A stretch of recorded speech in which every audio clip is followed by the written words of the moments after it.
Kamusta sa lahat at maligayang pagdating sa Ani-chan Tagalog Anime Recap.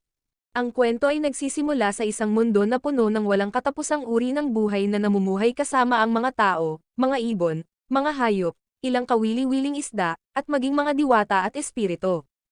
Ngunit ang nilalang na namamayani sa lahat ay ang makapangyarihang dragon. Sa mundong ito, karamihan sa mga nilalang ay may tahanan na angkop sa kanilang mga pangangailangan at nauunawaan ang kahalagahan ng pagkakaroon ng tahanan na maaari nilang tawagin kanila. Sa isang kuweba, isang pares ng slime ang sabik na lumipat sa kanilang bagong tahanan. Ang lalaking nagbebenta nito, na sa katunayan ay isang panginoong demonyo, ay pinapaniwala ang mag-asawa na bilhin ito, ipinapakita ang lahat ng kaakit-akit na katangian nito, at nakatingin ng may kakaibang ngiti habang pinipirmahan ng masigasig na mag-asawa ang kontrata. Sa ibang lugar, ipinakikilala sa atin ang ating pangunahing tauhan, isang duwag na pulang dragon na nagngangalang Letty, na kamakailan lamang ay itinakwil ng kanyang mga magulang matapos mabigong bantayan ang itlog. Isang gabi, nakatulog siya habang dapat niyang binabantayan ito, na nagresulta sa isang mangangaso na makapasok at nakawin ito. Napakapathetic ni Letty na hindi pa niya kinonfront ang mangangaso para ibalik ito dahil natatakot siyang masaktan, at nang umuwi ang kanyang ama, agad siyang itinakwil, tinawag siyang kahihiyan ng lahat ng mga dragon.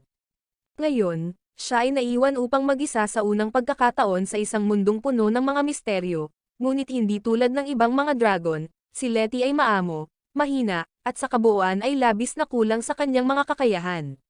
Pagtingin niya sa kanyang ID card, nagtataka siya kung paano siya mabubuhay sa mga ganitong masamang stats. Iniisip niya kung sana mayroon siyang pugad na mapagtataguan, at sa sandaling iyon ay nagkaroon siya ng eureka moment. Naalala ni Letty ang kwento tungkol sa tatlong maliliit na troll na pinakamahihina sa mga mob ngunit nakapagpatayo ng isang hindi mapapasukan na kuta at nakapagpatuloy ng kanilang buhay ng walang pinsala. Kaya't sa ganitong paraan, umalis si Letty ng mag-isa upang hanapin ang kanyang bagong perpektong tahanan. Gayunpaman, sa daan, nahuli ang walang kalaban-laban na maliit na twerp at dinala sa Ziluto Mine at nagising na nasa isang hola na napapaligiran ng mga nagdiriwang na duwende, na nagagalak sa pagkakahuli ng isang dragon. 30 minuto kanina, nakatagpo si Letty ng isang duwende habang naghahanap ng lungsod ng mga duwende. Gayunpaman, agad na inisip ng mga sakim na duwende na naroon si Letty upang nakawin ang kanilang ginto, at bago pa niya namamalayan, nahulog siya sa isang hola. Na may luha sa kanyang mga mata, nangako si Letty na gusto lang niyang tulungan siya ng mga duwende sa paggawa ng bahay dahil narinig niyang magaling sila dito. Naluha siya at sumigaw na gusto lang niyang umuwi, at tumigil ang mga duwende at tumingin sa kanya na parang, "Bro, dragon ka. Magpakalalaki ka." Matapos malaman ang malungkot na katotohanan tungkol sa kanya bilang isang dragon, sinabi ng pinuno ng mga duwende na gagawan siya ng bahay, ngunit bilang kapalit, gusto niyang gawing dragon mat siya dahil mataas ang benta nito. Nagsimula ang pinuno sa pagsasabing kailangan niya ang mga sungay nito at pagkatapos ang buntot, at nagpatuloy sa paglista ng bawat bahagi ng katawan nito na may masamang tono. Si Letty ay naging balisa, sinusubukang mag-isip ng paraan upang makatakas, at naaalala kung gaano kasakim ang mga duwende, pinaniwalaan niya ang mga ito na may nagnanakaw ng kanilang ginto, na nagbigay sa kanya ng sapat na oras upang makatakas papunta sa kagubatan kung saan nakatagpo siya ng mga ngaso na nagnakaw ng itlog. Gayunpaman, sa sandaling iyon, nahabol siya ng mga duwende at nakipaglaban sa mga ngaso, na nagbigay kay Letty ng maliit na pagkakataon upang makatakas. Matapos tumakbo ng ilang oras, natagpuan ni Letty ang kanyang sarili na umiiyak mag-isa sa gubat dahil sa labis na kawalang pag-asa. Ngunit sa mga sandaling iyon, may lumitaw na ilang harpy na naawa kay Letty. Sinabi niya sa kanila ang kanyang kwento habang pinapakalma siya ng mga ito, at pagkatapos ay inalok siya na manatili sa kanila dahil medyo walang laman ang kanilang pugad mula nang umalis ang mga batang ibon. Ipinakita ng mga harpy sa kanya ang pugad sa tuktok ng puno. Ngunit dahil sa pagiging walang pag-asa ni Letty bilang isang dragon, hindi pa siya makalipad, kaya kailangan niyang akyatin ang buong bagay gamit ang kanyang mga pangil. Pagkatapos maabot ang tuktok, sinubukan ng mga harpy turuan siya kung paano gamitin ang kanyang mga pakpak para lumipad at nagbigay ng mga salita ng pampatibay loob sa kanya. Tumalon si Letty at lumipad sa hangin, naglagay ng ngiti sa kanyang mukha at ipinagmamalaki ang mga harpy. Lahat ng ito ay tumagal ng mga 3 segundo bago siya bumagsak ang mukha sa lupa, nalimutan ang pinakamahalagang tuntunin, na pagalawin ang kanyang mga pakpak. Nagtatawanan ang mga harpy habang nagmumukmok si Letty sa kahihiyan at pagkahiya. Gayunpaman, nagkaroon sila ng ideya para sa kanya at iminungkahi na magtungo siya sa lambak sa kabila, kung saan makikita niya ang isang higanteng puno ng oak na tinitirhan ng mga goblin na maaaring makatulong sa kanya. Ang susunod na nakikita natin ay madilim na, at si Letty ay nakabitin mula sa isang puno sa kanyang paa na nakababa. Nakikita ng mga goblin si Letty bilang isang masarap na steak na dragon, pero nang banggitin ng mga harpy, nagbago ang kanilang ugali at pinakawalan siya dahil sobrang simp sila para sa mga harpy at ayaw nilang magalit ang mga ito. Matapos ibahagi ang kanyang kwento sa mga goblin, hinikayat siya ng mga ito na ipagpatuloy ang kanyang paglalakbay at tigilan na ang pagiging duwag dahil siya ay isang dragon. Nagpatuloy si Letty sa kanyang paglalakbay at nakarating sa isang lugar na tinatawag na Sahar Agin, kung saan inalok siya ng matutuluyan sa kanilang tahanan. Gayunpaman, nag-eksperimento si Letty at natuklasan niyang hindi siya makabola sa ilalim ng tubig o makalangoy, kaya tinanggihan niya ang alok. Si Letty ay pinayuhan na magtungo sa silangan malapit sa dakilang puno ng Yggdrasil, kung saan makikita niya ang isang mahusay na arkitekto na nagngangalang Diarrhea, na tumulong pa sa kanila sa pagtatayo ng Sahar Agin. Pinasalamatan siya ni Letty at umalis, nakatagpo ng ilang mga gnome sa daan na nagturo sa kanya ng tamang direksyon. Pagkalipas ng ilang sandali, sa wakas ay nakarating na si Letty sa kanyang destinasyon. Gayunpaman, sa mga sandaling iyon ay nasalubong siya ng isang grupo ng mga bayani na agad siyang itinuturing na banta dahil siya ay isang dragon. Habang hinahawakan nila ang kanilang mga sandata, isang mahiwagang nilalang ang lumapit na may hawak na espesyal na aklat at mabilis na humarap sa koponan ng mga bayani. Matapos masaksihan ang makasaysayang pagpapakita ng kapangyarihan, nawala ng malay si Letty. Ngunit makalipas ang ilang sandali, nagkamalay siya muli nang magising mula sa isang bangungot. Ipinakilala ni Letty ang kanyang sarili sa elf na may gray na buhok at ipinaliwanag na sinabi sa kanya na may isang mahusay na arkitekto sa lugar na ito. Ang elf ay nagpakilala na siya ang hinahanap ni Letty, ang nag-iisang Diarrhea. Natigilan si Letty sa hindi makapaniwala at pagkatapos ay taimtim na humingi ng tulong kay Diarrhea para makahanap ng tahanan. Bilang isang tao na nasa negosyo ng real estate sa loob ng maraming siglo, sinabi ni Diarrhea kay Letty na mayroon siyang tatlong pagpipilian: A. Maaari siyang magtayo ng sarili niyang bahay. B. Bumili ng isang umiiral na bahay, o C. Magrenta mula sa isang may-ari ng ari-arian. Ipinahayag ni Diarrhea na siya ay isang rehistradong arkitekto at lisensyadong ahente ng real estate, at dahil sa dami ng mga pagpipilian, parang nagdi-disco dance ang utak ni Letty. Marahil iniisip na si Diarrhea ay muling pagdating ni Jesus. Pero lahat ng iyon ay naglaho nang ibigay niya kay Letty ang kanyang card, at nang suriin ito, nakita ni Letty na nakasulat dito ang Demon Lord, na inamin ni Diarrhea na isa sa kanyang mga trabaho rin. Tinanong ni Diarrhea si Letty kung aling landas ang nais niyang tahakin kaugnay ng pagkuha ng kanyang bagong tahanan. Ipinahayag ni Letty na gusto niya ng isang komportableng maliit na kubo, ngunit hindi sigurado si Diarrhea kung may sapat na espasyo ito para sa si Letty na magto bilang higing ganito kamang-isip. Sinabi ni Letty kay Diarrhea na kailangan niya ng isang tahanan kung saan makakapagpahinga siya ng kaunti, at nauunawaan ito. Nangako si Diarrhea na tutulungan si Letty na makahanap ng tahanan na kanyang gusto. Kinabukasan, habang ipinagpapatuloy ni Letty at Diarrhea ang kanilang paglalakbay, tinanong ni Diarrhea si Letty kung komportable siya sa mabilis na paghinto. Parang masunuring aso, pumayag si Letty pero tinanong si Diarrhea kung ano ang dahilan ng kanilang paghinto. Ipinahayag ng Panginoon ng mga demonyo na kailangan nilang dumaan sa lungga ng matandang mangkukulam, na agad nagdulot kay Letty ng panginginig sa takot. Sa isang nakakaawaing boses, tinanong niya si Diarrhea kung kailangan ba talaga nilang dumaan sa isa pang nakakatakot na lugar nang sabihin ni Diarrhea na dahil isang walang tirang talunan tulad niya ay hindi makabili ng kama, kinailangan niyang manghiram mula sa kanila. Naalala kung paano nila iniwan ang kama sa nakakatakot na mansyon, tinanong ni Letty si Diarrhea kung dapat ba silang bumalik. Ang elf ay naglabas ng isang bag na kamanghamanghang kamukha ng bulsa ni Doraemon at sinabi sa walang kaalam-alam na dragon na ang kanyang bag ay kayang maglaman ng kahit anong bagay, gaano man ito kalaki. Pagdating nila sa kanilang destinasyon, pumasok sina Letty at Diarrhea sa isang maalikabok na kuweba kung saan nakatagpo sila ng tatlong pangit na matandang mangkukulam.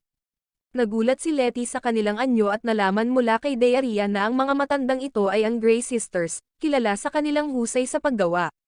Binati ng mga babae si Letty, ipinaliwanag na karaniwan ay hindi nila tinatanggap ang mga bagong dating, ngunit dahil mukhang parang kumikislap na bumbilya siya, hindi sila natatakot sa kanya. Ginabayan ng mga babae sina Diarrhea at Letty sa isang nakatagong pasukan, na nagdala sa kanila sa isang malaking silid na pinalamutian ng iba't ibang mga bagay. Ipinahayag ni Letty ang kanyang paghanga, at ipinagmamalaki ng mga kapatid na mayroon silang lahat ng maaaring pagnanasaan, maliban sa isang paraan upang gawing cool na pangunahing tauhan si Letty. Habang nag-iimbestiga ang mausisang dragon sa showroom, ipinakita ni Diarrhea sa kanya ang isang pinto, na nagpapakita na ang mga kapatid ay may kasanayan sa paggawa ng mga pintong sapat ang laki para sa mga Amerikano. Habang tinitingnan ang pinto, napagtanto ni Letty na wala itong mga hawakan.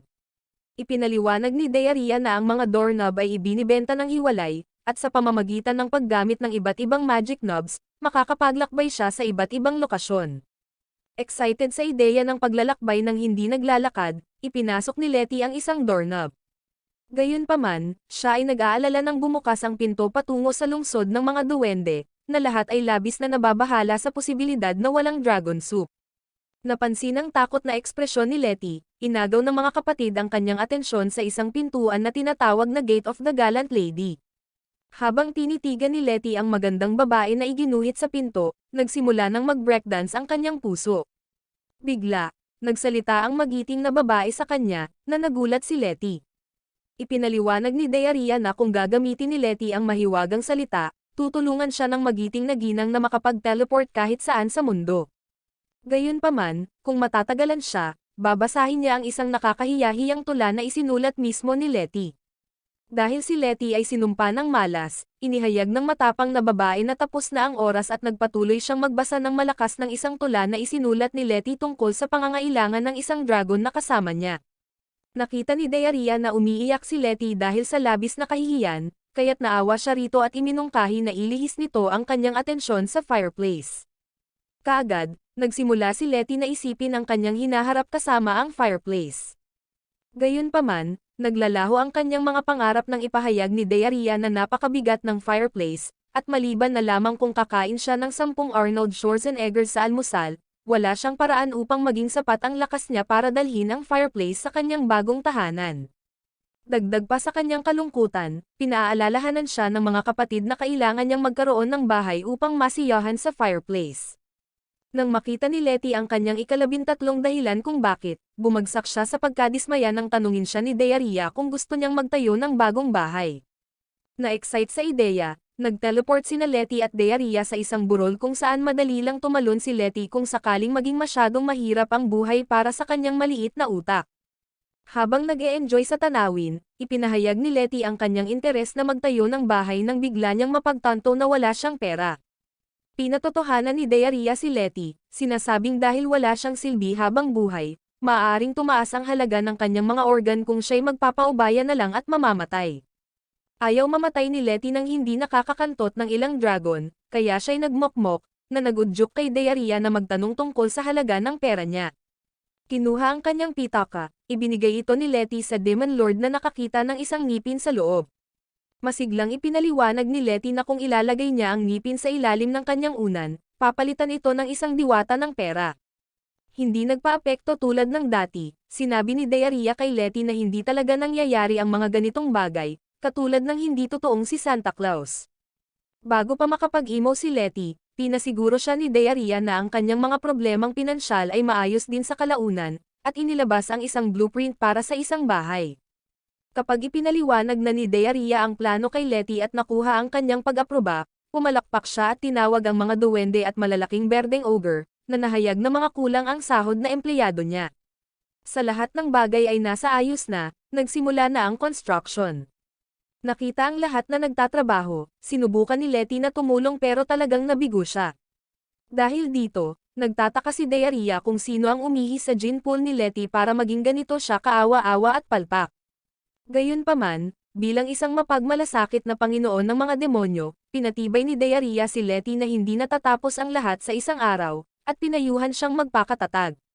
Pagkalipas ng isang linggo, labis na nagpapasalamat si Letty sa lahat para sa pagtatayo ng kanyang bahay.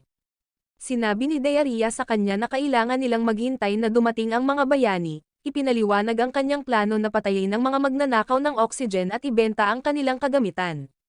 Habang nagsisimula ng mag-alala si Letty, tinawag ni Diarrhea ang isang trio ng mga malalakas na halimaw.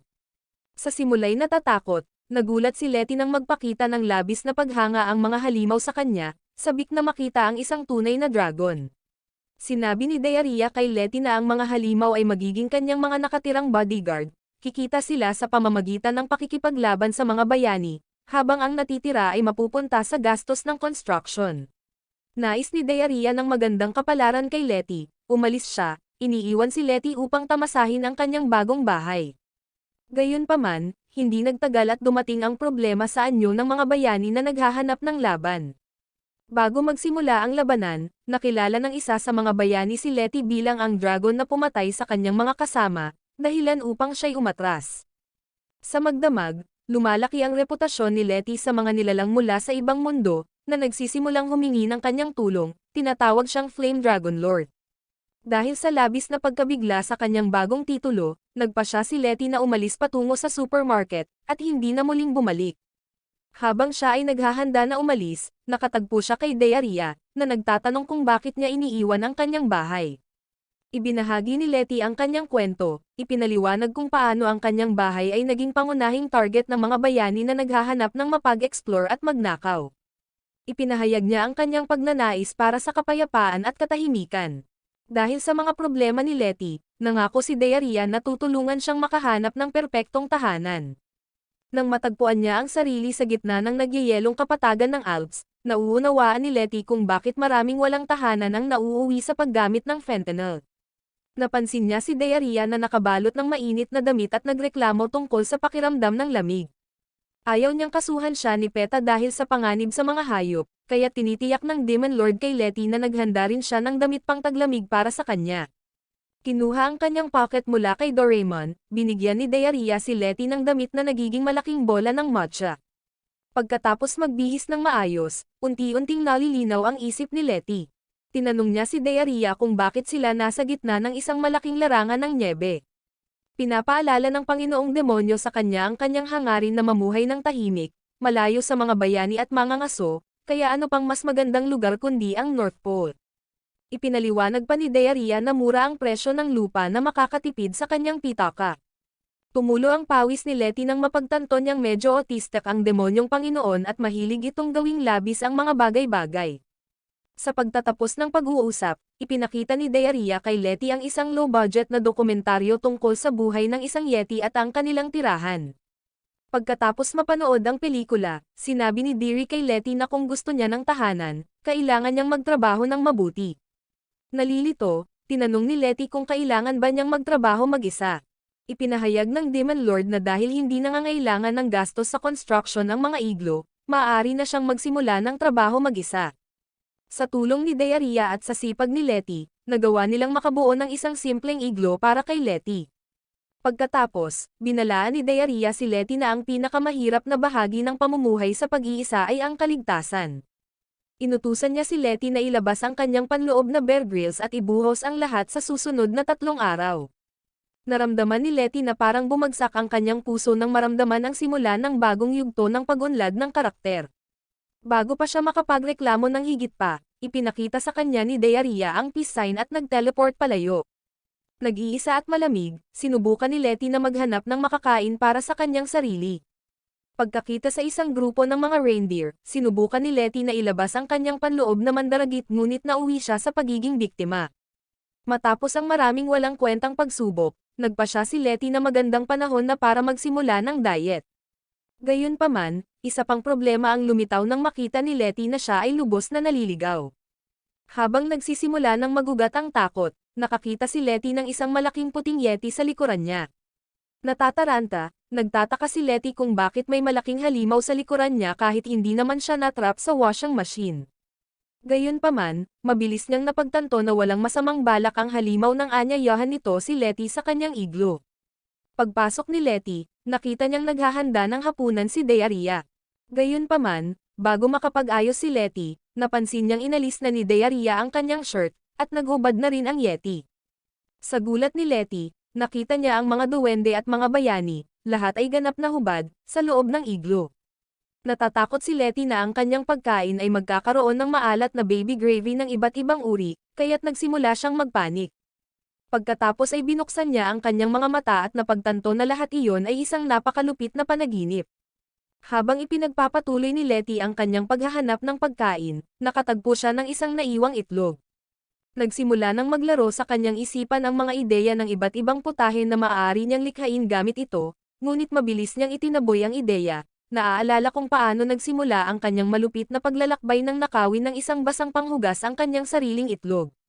Humihiwalay siya upang ipagpatuloy ang kanyang paghahanap sa tahanan, ngunit bigla niyang napagtanto na ang yelo sa ilalim niya ay pumutok, at siya ngayon ay unti-unting lumalayo mula sa lupa. Habang nagpapakita si Letty ng awa sa walang kalaban-laban na itlog, hindi lahat ng nilalang ay kasing bait. Hindi nagtagal, natagpuan ni Letty ang sarili na hinarap ng isang napakalaking balyena na nilunok siya ng buo sa loob ng ilang segundo. Nang makabawi ng ulirat, nakita ni Letty ang isang lalaking abuhin ng kulay na nakalutang sa itaas niya. Matapos makabawi ng kanyang isipan, natuklasan ni Letty na ang pangalan ng lalaki ay Davy Jones. Nang mapagtanto ni Letty na siya ay nasa loob ng isang balyena, hindi sinasadyang siya ay nagsimulang magpanik. Nang makita ni Davy si Letty na nag-aalala, pinakalma niya ito at ipinakita ang isang komportableng silid sa loob ng tiyan ng balyena. Ipinaliwanag niya na dahil ang balyena ay lumulunok ng maraming titanak dito at doon, mayroon siyang koleksyon ng mga bagay tulad ng mga hiyas, mga kagamitan sa pagkain, mga sangkap sa pagluluto, at tsaa. Namangha sa lahat ng mga bagay, nagpasya si Letty na mag-explore pa sa bahay ng balyena. Habang iniikot niya ang laundry room, lugar ng pagluluto, at banyo, lalo pang humahanga si Letty.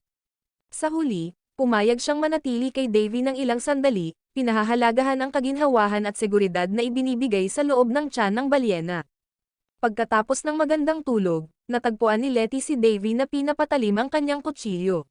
Isang panginginig ang dumaan sa kanyang gulugod habang iniisip kung balak bang lutong-luto siya ni Davy. Maya-maya, masayang binati siya ni Davy, na nagsabing nagluluto siya ng almusal para sa kanila. Nang mapagtanto niyang dapat niyang bawasan ang panunood ng mga dokumentaryo tungkol sa mga serial killer, humingi ng paumanhin si Letty at nagpunta sa banyo.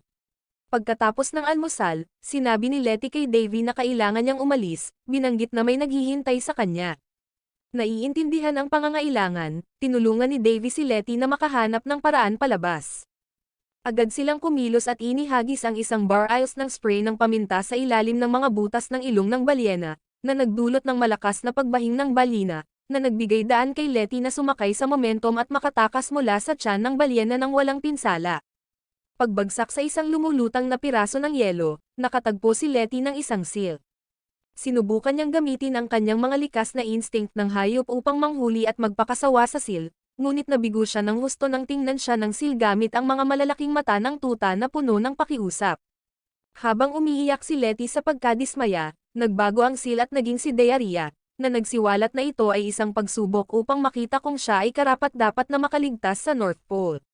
Mamaya, sa kanyang iglo, nabasag ang itlog ni Letty, na nagpakita ng isang nilalang na parang ibon. Nang makita ng sisiw si Letty, tinawag niya ito na, Papa, na nagdulot kay Letty na sumigaw sa protesta na hindi pa nga siya anak nito. Kinabukasan, tinileport ni Diarrhea si Letty sa isang mas mainit na lugar, sinasabing may alam siyang ilang mga communal housing na bagay sa kanya. Noong mga sandaling iyon, lumabas ang sisiw ni Letty mula sa kanyang bulsa, tinatawag siyang Papa. Nang makita ito, sinabi ni Diarrhea na hindi gaanong sikat ang mga solong ama kumpara sa mga solong ina sa panahong ito. Naiinis sa pang-aasar ni Diarrhea, nagprotesta si Letty, sumisigaw na hindi siya ang ama. Napansin na hindi siya pinaniniwalaan ni Diarrhea, napagtanto ni Letty na kailangan niyang tawagan si Judge Judy para sa kasong ito. Humihikbi, ipinaliwanag ni Diarrhea sa dragon na minsan kapag ipinanganak ang isang nilalang, nag-iiwan ito ng marka sa unang taong makita nito. Gayunpaman, dahil sa pakiramdam ng pagkakasala at pasanin, tinanong ni Letty si Diarrhea kung okay lang na siya ang mag-alaga sa ibon. Nais ni Diarrhea na maalis ang pagdududa ni Letty, kaya't ibinahagi niya ang isang kwento mula maraming taon na ang nakalipas nang may isang manlalakbay na nakatagpo ng isang inabandunang itlog na napisa at naging ibon. Sa kabila ng mga pagsisikap ng manlalakbay na ibalik ang ibon sa kalikasan, patuloy itong sumunod sa kanya, na nagresulta sa pagtanggap ng manlalakbay sa ibon bilang kanya. Gayunpaman, hindi doon nagtatapos ang kwento. Matapos pumanaw ang manlalakbay, Ang ibon, na hindi maunawaan ang konsepto ng kamatayan, ay tumangging ipagpatuloy ang kanyang buhay. Marami ang nagsabi na ang ibon ay hanggang ngayon ay nakatira pa rin kasama ang bangkay ng manlalakbay. Nang marinig ang nakakatakot na kwento, nabasa ni Letty ang kanyang sarili sa takot. Dagdag pa ni Diarrhea kay Letty na ang kanyang sisiw ay kabilang sa isang pamilya ng ibon na naninirahan sa tabi ng mga ilog sa hilagang rehiyon ng bundok. Kapag pumasok na sa pagka-adult ang mga batang ibon, nagiging sapat na ang kanilang lakas upang magpatawag ng snowstorm sa isang pagpag ng kanilang mga pakpak. Gayunpaman, alam na siya ay isang ganap na muppet at malamang na magkamali, sinabi ni Letty kay Diarrhea na kung mananatili ang sisiw sa kanya, magiging isang degenerate ito. Sa isang iglap, tinransport ni Diarrhea sila sa isang komunikasyon sa pabahay, na nagpapakita na marahil makakahanap siya ng mas angkop na magulang para alagaan ang kanyang sisiw. Habang tinitingnan ang lugar, ipinahayag ni Letty ang kanyang paghanga sa infrastruktura. Sinabi ni Diarrhea sa kanya na kung pipiliin niyang manirahan sa isang komunidad, mas madali ito sa kanyang bulsa kumpara sa paninirahan sa isang independenteng unit. Bukod dito, kung magkaabala siya sa gabi, nandyan ang mga kapitbahay niya para tumulong. Bago pa man makapagpantasya si Letty, mabilis na sinabi ni Diarrhea na karamihan sa mga bahay ay hindi ginawa para sa mga may mahabang binti. Nagtataka, tinanong ni Letty ang Demon Lord kung bakit ganoon. Ipinahayag ni Diarrhea na dahil ang mga mas malalaking hayop ay nangangailangan ng mas maraming espasyo upang gumana, bihira silang manirahan sa mga komunal na tirahan, kaya't natural na mas mababa ang demand.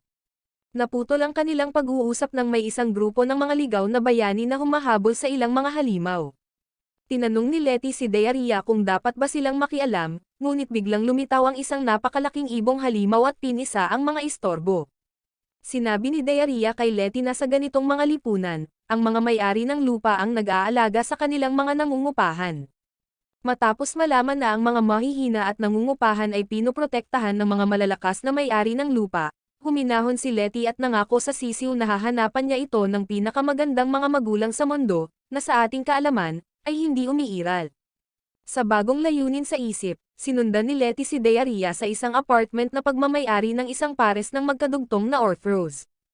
Curious na tinanong ni Letty si Diarrhea kung kasal ang magkapareha.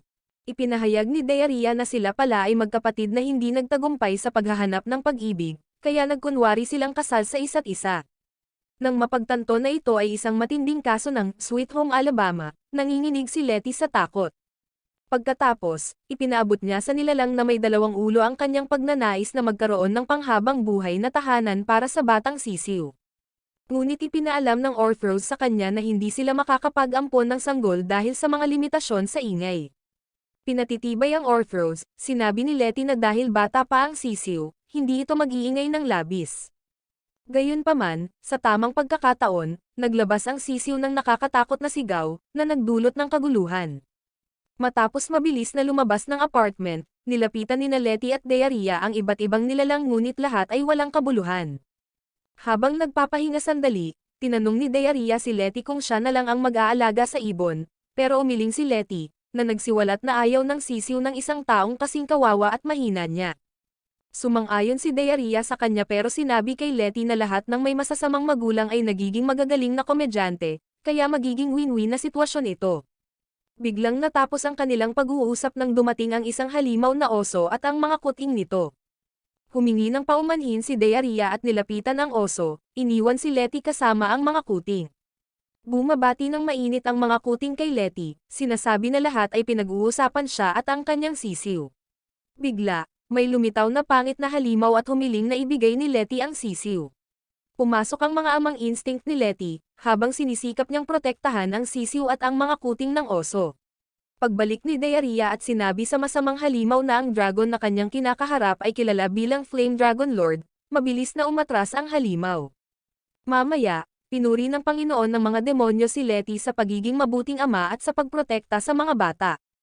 Sa labis na damdamin, nagpa siya si Letty na alagaan ang sisiw at pinangalanan itong Pip. Matagal nang naglalakbay si Letty, kaya't umiiyak siya sa Demon Lord kung paano naubos na niya ang lahat ng perang kinita niya sa pagbebenta ng kanyang mga larawan sa Only Dragons. Tulad ng dati, nananatiling kalmado si Diarrhea at sinabing magpapalipas sila ng araw para kumita ng pera. Nagtataka tungkol sa kanyang mga oportunidad sa trabaho, tinanong ni Letty si Daeria kung paano niya maiaalok ang kanyang mga serbisyo. Bilang tugon, inihayag ng Panginoon ng mga demonyo na ang mga dragon ay palaging sikat sa black market. Gayunpaman, ayaw niyang magbenta ng kanyang mga organo para bayaran ang matrikula ni Pip sa kolehiyo, kaya't nerbyosong tinanong ni Letty si Daeria kung may magagawa pa siya habang buhay pa. Nang hindi na nag-aksaya pa ng hininga sa hangal na dragon, tinransport ni Daeria sila sa isang pamilihan.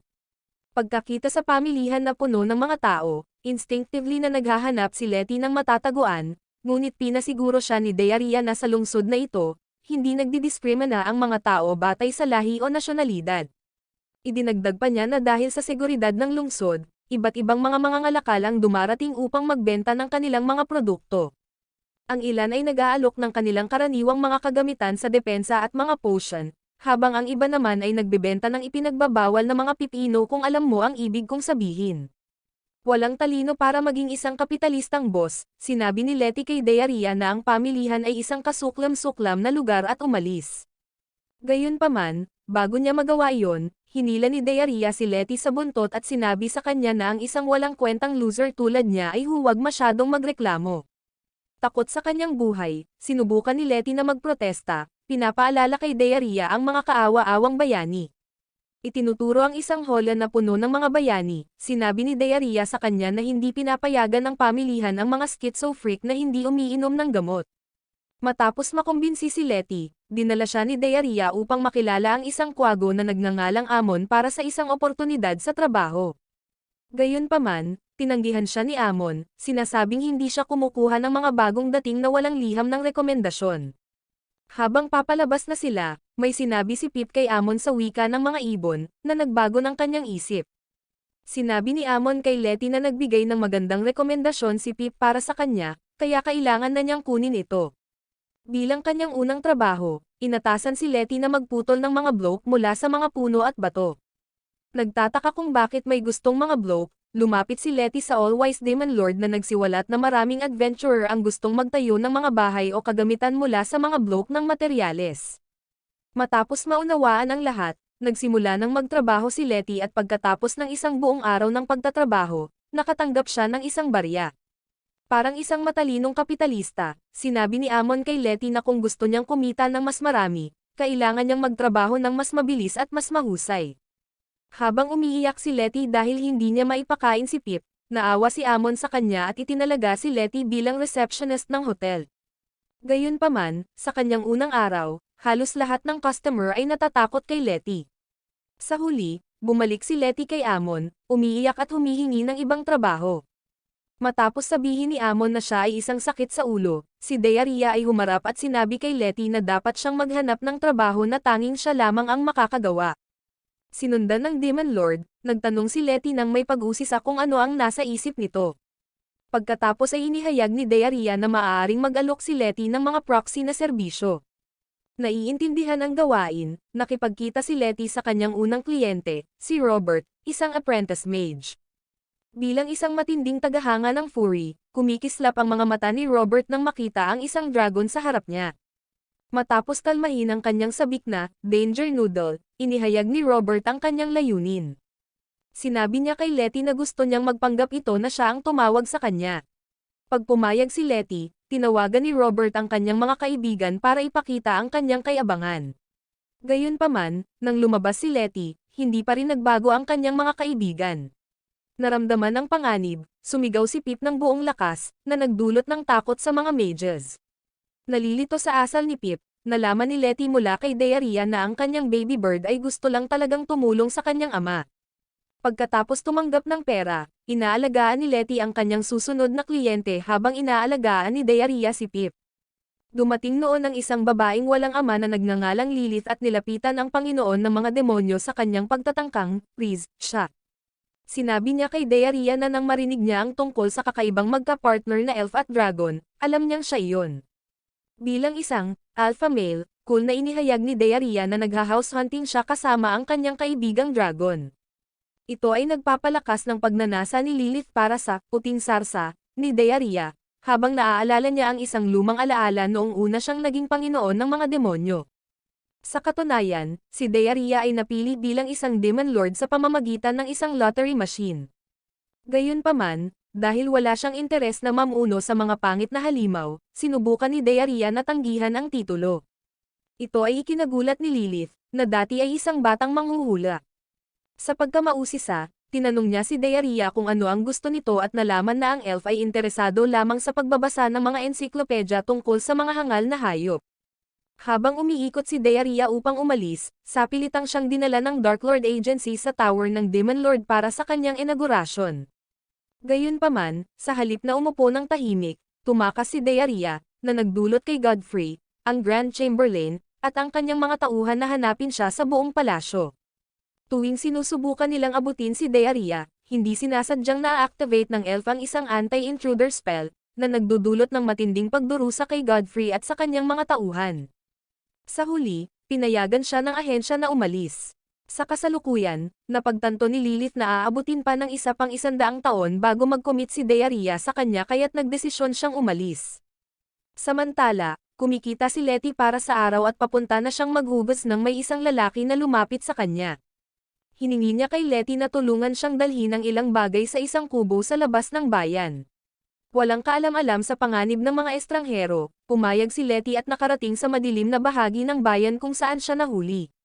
Habang itinatapon ng masasamang tao si Letty sa isang kulungan, sinabi niya kay Pip na iwan siya at tumakas, ngunit sa halip na makinig sa kanyang ama, pinasigla ni Pip si Letty na lumaban. Nakapagsimula na, hindi pinansin ni Letty ang lahat ng banta na ibinigay sa kanya ng kanyang mga bihag at sinubukang makawala. Habang sinusubukan niyang sirain ang bilangguan, nahuli siya ng isang hindi magandang hitsura na Orobos at sinabi kay Letty na tumahimik, ngunit nagmamakaawa na natakot ang dragon na huwag siyang gawing maganda at makintab na sandata. Nalilito sa pag-uugali ni Letty, tinanong siya ng Orobos kung kailangan ba niya ng pagkain para sa batang dragon. Sa pagkuha ng pagkakataong ito, sinabi ni Letty sa kabayo kung paano kailangan niyang makaalis sa bilangguan dahil may naghihintay sa kanya. Dahan-daang binuksan ng Orobos ang pinto, na nagpapakita na ito ay nakabukas na pala buong panahon. Sinabi niya kay Letty na kung gusto niyang umalis ng labis, maaari siyang umalis, ngunit bago siya umalis, dapat niyang makilala ang iba. Natatakot si Letty at nagtataka kung sa kabila ng pinto, may isang malaking itim na lobo na may langis na naghihintay upang salakayin at gahasain ang kanyang likuran. Habang binubuksan ng Orobos ang pinto sa isa pang selda, natuklasan ni Letty ang isang grupo ng mga hindi kapansin-pansing kriminal na nagre-relax. Nang ipakilala siya sa lahat, nalaman ni Letty na ang Orobos ay kilala bilang Steve. Sa kanyang pag-uusap sa Orobos, nalaman ni Letty na silang lahat ay mga bihag. Tinanong niya si Steve kung sinubukan na ba niyang umalis. Ipinahayag ng Orobos sa kanya na ang piitan ay bahagi ng isang arena ng labanan na may sarili nitong mga benepisyo. Hindi kumbinsido, sinubukan ni Letty na sabihin kay Steve na baka makatagpo sila ng problema mamaya pero tinawanan lang ito ni Steve at ipinakita kay Letty ang isang jacuzzi. Pagkatapos ng lahat, sino ba ang kailangan ng kalayaan kung mayroon kang jacuzzi? Pagkatapos noon, dinala niya si Letty sa isang gym room, ipinapakita na hindi na siya kailangang mag-alala na maging matabang loser tulad niya dahil maaari siyang mag-ehersisyo anumang oras na gusto niya. At para sa libangan, mayroon silang isang dekalibreng sinehan. Sa paglibot sa piitan, napagtanto ni Letty na ang mga pangit na tauhan na ito ay namumuhay ng mas mabuti kumpara sa kanya.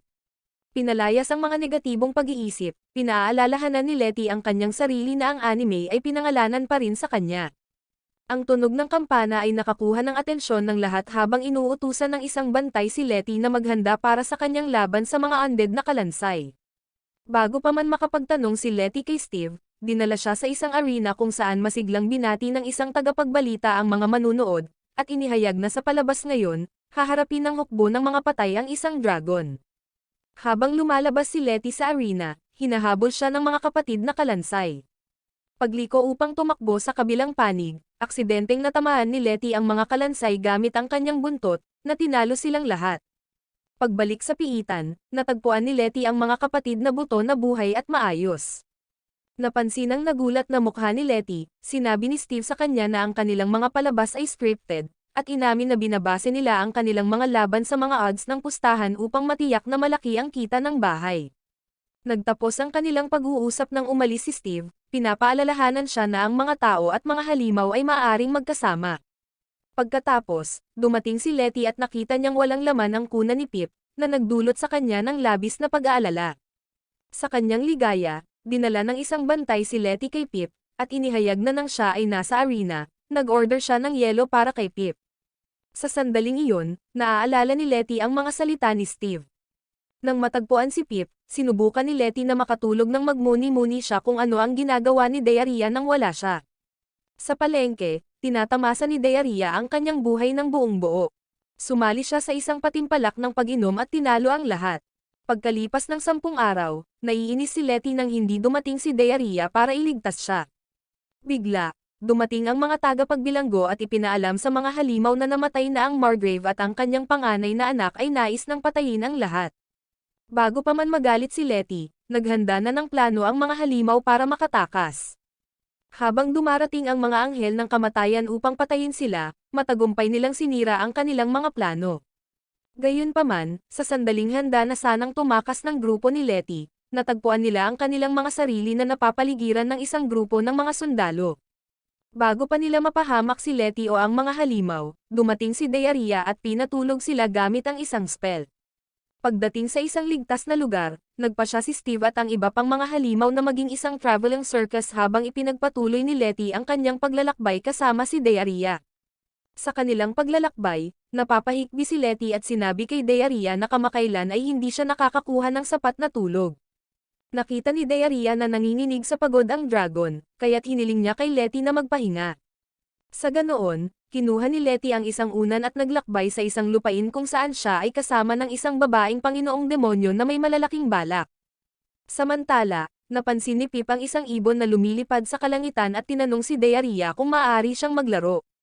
Matapos sabihin kay Pip na mag-ingat sa mga estranghero, pinayagan ni Diarrhea na maglakbay si Pip sa gubat. Habang nag-iisa si Pip sa paggalugad sa kagubatan sa unang pagkakataon, nakatagpo siya ng isang malungkot na maliit na lalaki. Nang makita ni Pip ang lalaking umiiyak, nagpasya siyang makialam at tinanong ang lalaki kung bakit siya umiiyak. Ipinakilala ng lalaki ang kanyang sarili bilang ginoong leprechaun, at ibinunyag kung paano siya dati nakatira sa isang sapatos hanggang sa durugin ito ng isang bayani at itinapon sa isang ilog, na nag-iwan sa kanya at sa kanyang mga kaibigan na walang tahanan. Matapos marinig ang malungkot na kwento ni ginoong leprechaun, sinabi ni Pip na tutulungan niya sila, at ibinulgar na ang kanyang ama ay naghahanap din ng tahanan. Nagtataka kung bakit kailangan ng dragon ng tahanan, nagtanong si Leprechaun kay Pip kung bakit naghahanap ng tahanan ang kanyang ama. Bilang tugon, ipinagmamalaki ni Pip na ibinulgar na bahagi ito ng plano ng kanyang ama na sakupin ang mundo. Pagkatapos ng kanilang pag-uusap, dinala ni Pip si ginoong Leprechaun at tinulungan siyang makasama muli ang kanyang kaibigang talunan. Noong sinabi ng dalawang leprechaun ang kanilang kagustuhang manatili sa isang lumang sapatos na katad, napansin ni Pip ang isang bayani na nakasuot ng mga sapatos na katad. Dahil ipinanganak na may malalaking bola ng bakal, sinabi ni Pip sa kanila na susubukan nilang agawin ang sapatos ng bayani. Nagdulot ito ng pag-aalala sa mga leprechaun, dahil sinabi nila kay Pip na kung susubukan nilang nakawin ang sapatos ng isang bayani, magwawakas sila na walang ulo sa isang kanal. Gayunpaman, tinitiyak ni Pip sa kanila na magiging maayos ang lahat. May layunin sa isip, si Pip ay tumalon sa isang puno at nag-utos ng isang hukbo ng mga uod patungo sa mga bayani, na nagdulot sa kanila na tumakbo sa takot. Sa gitna ng kaguluhan, isa sa mga bayani ang naiwanan ng kanyang sapatos, na agad namang kinuha ng mga leprechaun bilang kanilang bagong tahanan. Nang marinig ang boses ni Letty, mabilis na tumakbo si Pip sa mga mapagmahal na bisig ng kanyang ama. Pagkatapos, nagreklamo si Letty kay Diarrhea na hindi niya dapat pinayagang maglakad-lakad ang kanyang mahal na anak sa gubat. Sa sagot, inamin ni Diarrhea na noong siya'y lumalaki, palagi siyang nahaharap sa mga nilalang na sabik sa dugo. Sa pagkamausisa, tinanong siya ni Letty kung bakit siya nakatira sa isang napakadelikadong kapaligiran. Sinabi ni Diarrhea sa kanya na nag-aral siya sa isang guro na nakatira sa kagubatan. Nang malaman ni Letty na si Diarrhea ay may buong pagkabata, na dati niyang pinaniniwala ang walang butas sa mundo ang sapat na malakas upang ipanganak ang Demon Lord, at na siya ay bigla na lamang umiral, tinanong niya si Diarrhea tungkol sa kanyang buhay. Matapos malaman na ang mga elf ay socially autistic, isang ngiti na may ngipin ang bumangon sa bibig ni Letty. Sinabi niya kay Diarrhea na hindi niya ma-imagine ito bilang isang normal na batang lalaki. Napansin ang sabik na tingin ni Pip at Letty, huminga ng malalim si Diarrhea at ikinwento ang kanyang pagkabata. 1,000 taon na ang nakalipas, sa kanyang pagnanais ng kaalaman, sinubukan ni Deyaria na magtayo ng isang aklatan sa lumang puno ng Yggdrasil. Gayunpaman, matapos mabigo, ipinadala siya ng mga boomer elves sa ibang bansa upang mag-aral sa ilalim ng isang higanteng ahas na kilala sa pagiging kasing edad ng puno ng Yggdrasil.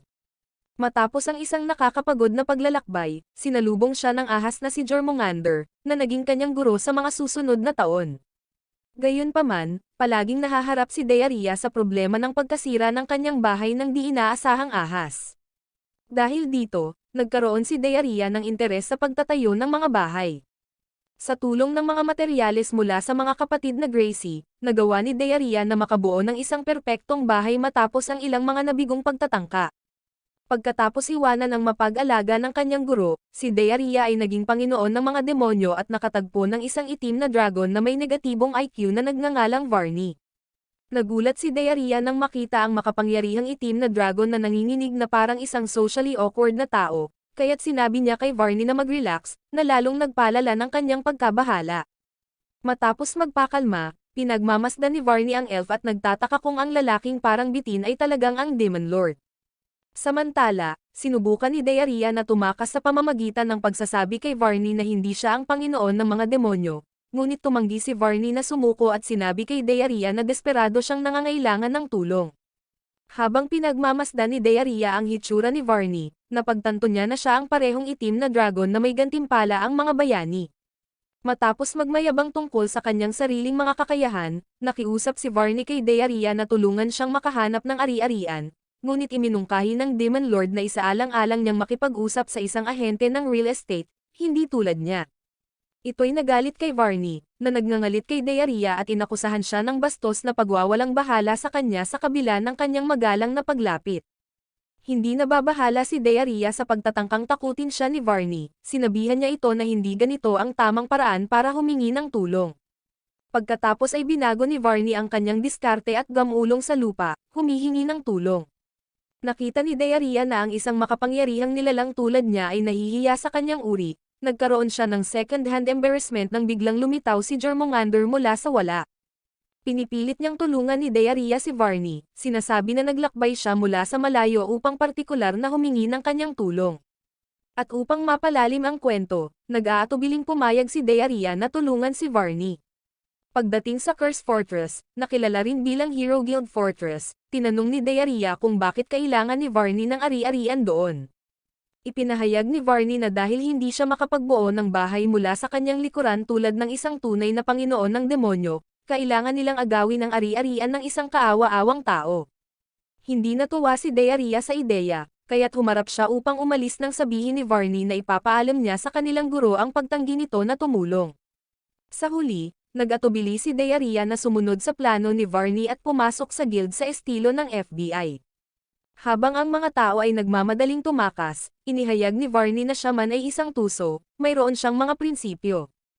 Hiningi niya sa lahat ng magagandang babae na umalis upang maalis niya ang mundo sa mga pangit na babae na may malalaking likod at mga lalaking may balding na buhok.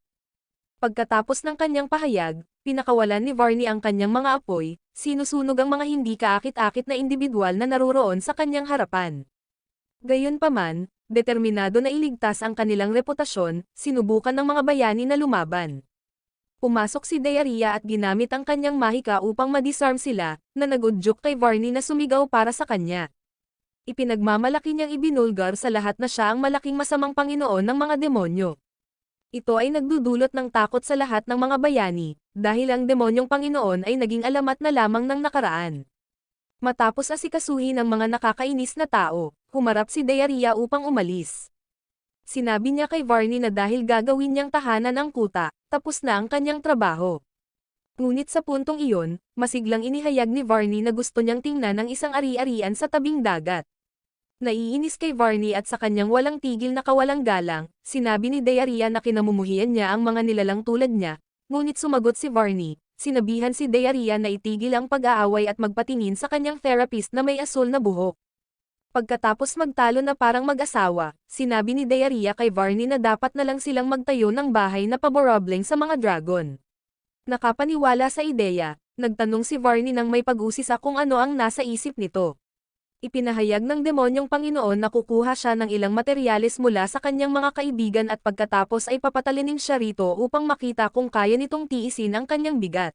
Gayunpaman, sinabi ni Varney kay Diarrhea na huwag na nilang istorbohin ang kanyang mga kaibigan kapag maaari naman nilang gamitin ang mga NPC.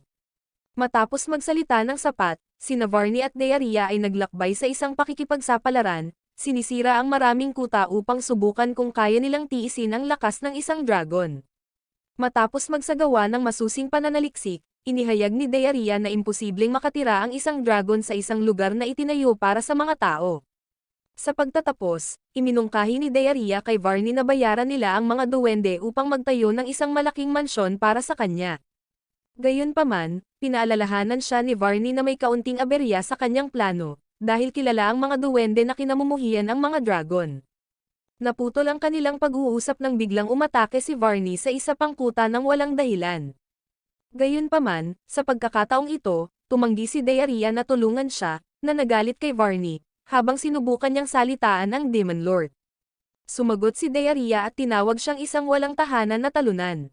Sa kanilang roast session, ilang tao ang nawawalan ng buhay, pero ayos lang iyon dahil nalaman ni Diarrhea mula kay Varney na trabaho nila bilang mga top GS na protektahan ang mga halimaw mula sa mga uhaw sa dugo na bayani. Matapos mapakalma ang kanyang galit kay Varney, tinanong ni Diarrhea kung bakit siya nangangailangan ng bahay.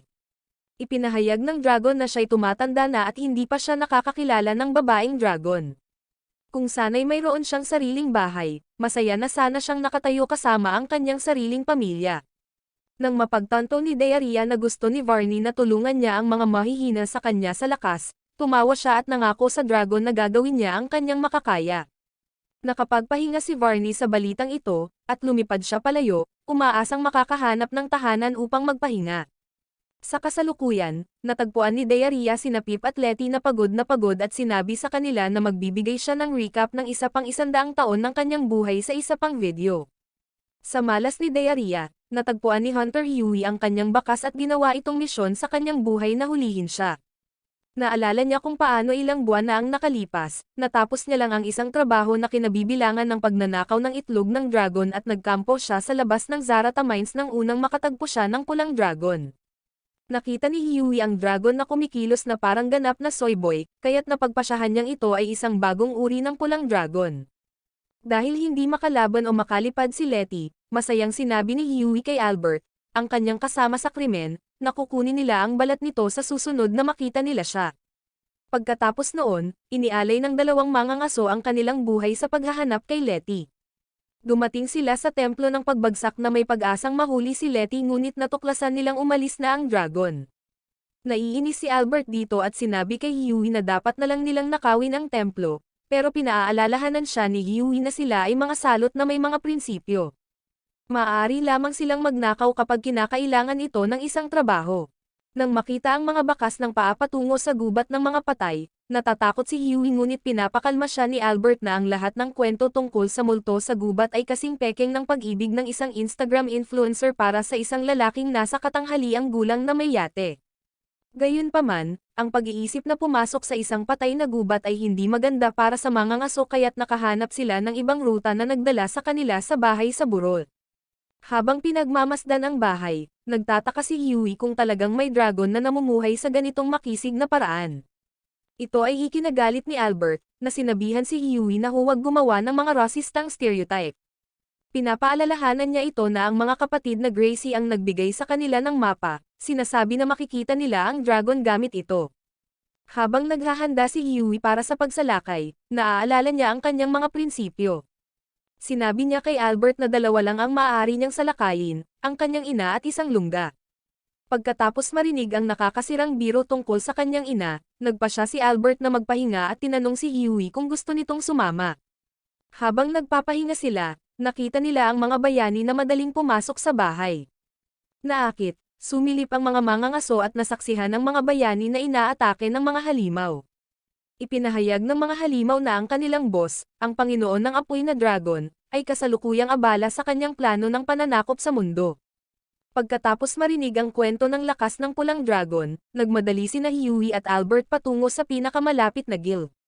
Binalaan nila ang mga adventurer tungkol sa Panginoon ng Apoy na Dragon at ang kanyang masamang plano ng dominasyon sa mundo na nagdulot ng takot sa lahat. At kaya, kumalat ng mabilis ang mga tsismis na si Letty ay isang Dragon Child. Kinabukasan, naghintay sina Huey at Albert upang ambusuhin si Letty nang makita nilang hamihip ng apoy sa isang grupo ng mga tulisan. Natakot, nagpa siya ang dalawang mangangason na umatras at manghuli ng dragon sa ibang pagkakataon.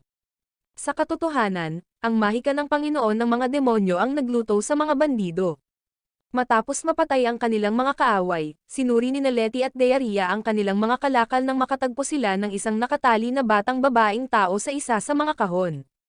Habang unti-unting nagigising ang babae, inakusahan niya sina Letty at Dearia na kidnapin siya, at inihayag na siya ang anak ng isang lalaking may napakahabang pangalan. Pumasok si Dearia at siniguro kay Nell na hindi kidnapin ni Letty ang isang pangit na katulad niya. Nagtitiwala kay Dearia, ibinulalis ni Nell sa kanya na siya ay tumakas mula sa bahay at naghahanap ng lugar upang magtago mula sa mga humahabol sa kanya. Habang nagte-teleport si Dearia sa kanila patungo sa isang kuweba, ipinahayag ni Nell ang kanyang pagnanais na maligo. Sinubukan ni Dearia na tuparin ang hiling ni Nell pero nabigo siya. Sa huli, nagpakulo si Letty ng tubig para maligo si Nell. Nang mapakalma ang kanyang nerbiyos, inamin ni Nell na tumakas siya mula sa bahay dahil kinain ng kanyang ama ang kanyang cupcake nang hindi siya tinatanong. Bigla, isang grupo ng mga bayani ang dumating, inaakusahan si Letty ng pagdukot sa prinsesa. Bago nila mahuli si Letty, dumating si Dearia at inasikaso sila. Pagkatapos, inimbitahan ni Letty si Nell na maglakbay kasama nila hanggang sa handa na siyang bumalik sa bahay. Tumiti si Nell at pumayag, pero mabilis na bumalik sa kanyang pilyang ugali. Kinabukasan, makikita si Dearia na nagbabantay kay Nell. Tinanong niya kung nakatulog siya ng maayos, at ipinagmamalaki ng prinsesa na nasanay na siya sa pamumuhay sa labas, habang ibinabalik ang queen-sized na kama sa satchel ni Dearia.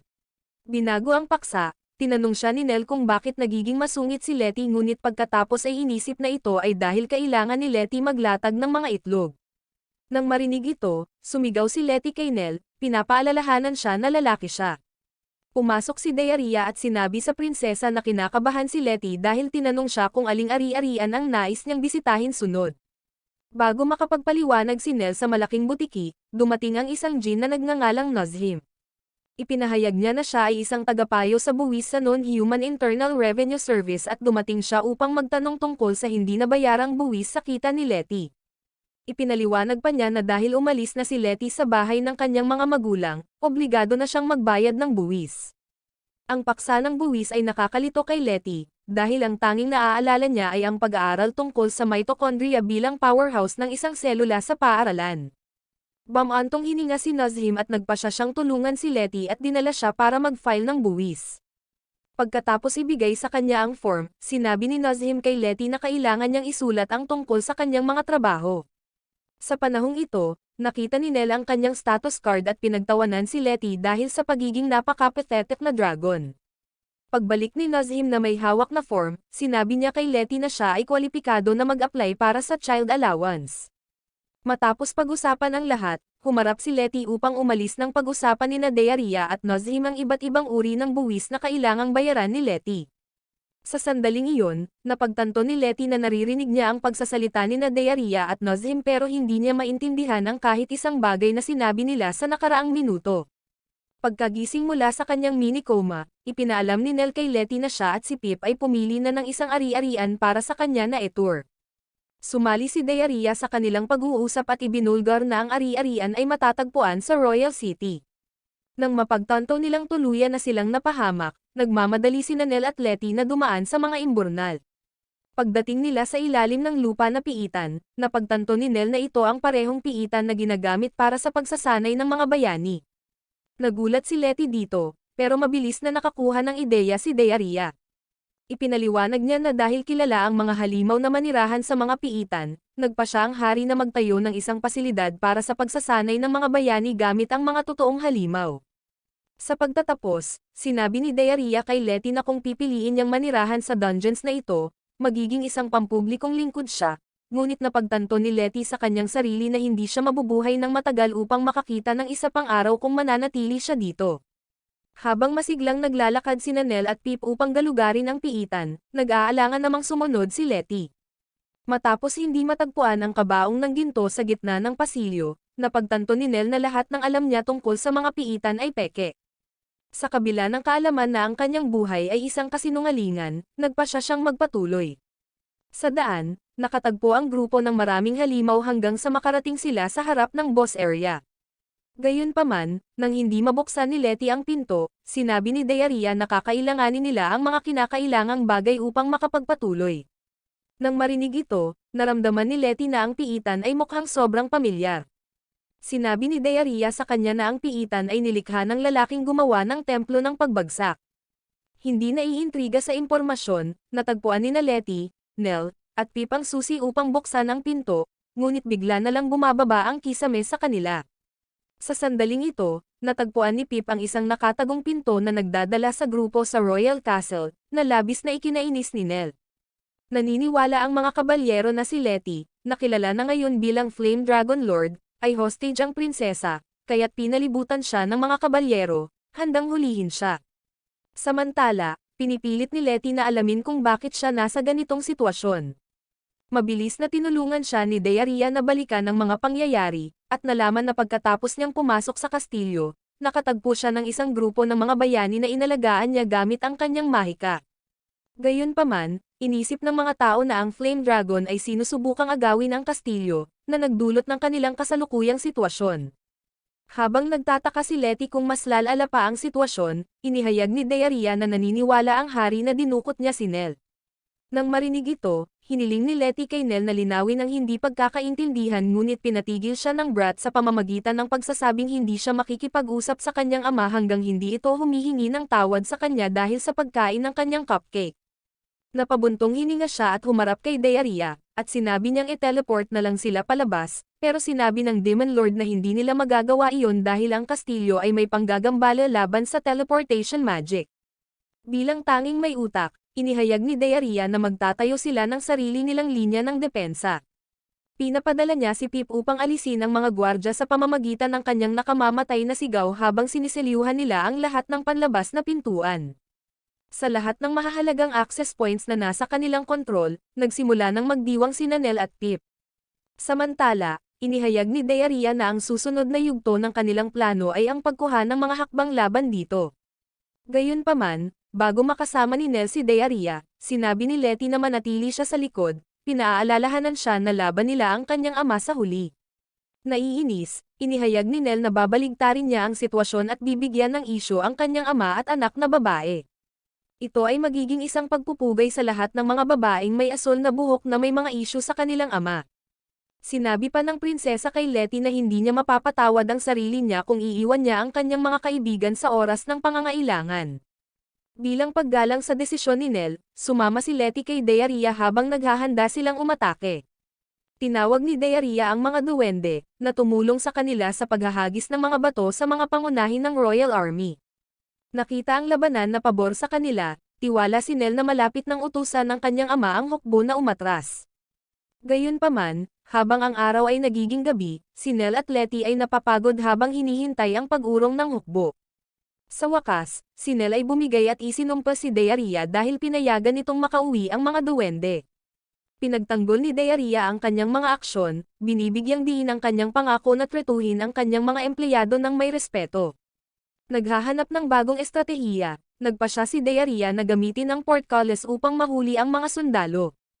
Sa kasamaang palad, nagkaproblema ang kanilang plano nang magsimula ng umakyat ang mga sundalo sa mga pader.